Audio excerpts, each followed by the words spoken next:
Here are 3 things to know for Friday, June 28th. An update tonight on the deadly Uvalde school massacre.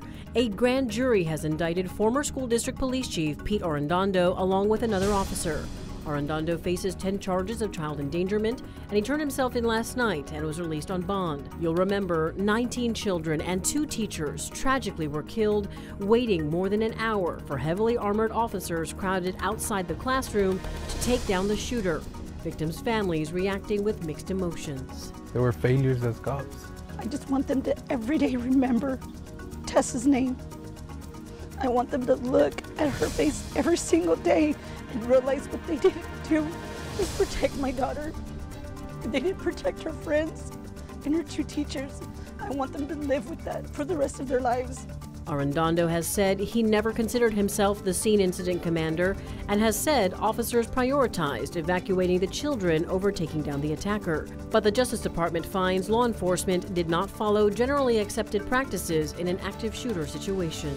A ruling today from the U.S. Supreme Court could impact more than 300 defendants linked to the January 6 riots at the U.S. Capitol. The conservative majority ruled against the federal government, saying charging the January 6 rioters with obstruction of an official proceeding is improper.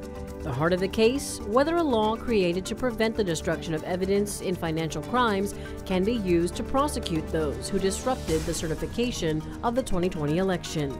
The ruling could also impact former President Donald Trump's election interference case, where he faces obstruction charges.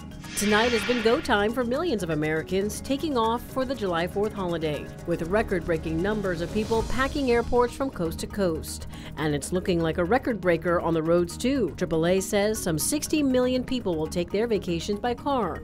The national average for a gallon of regular gas is $3.50, about the same as this time last year.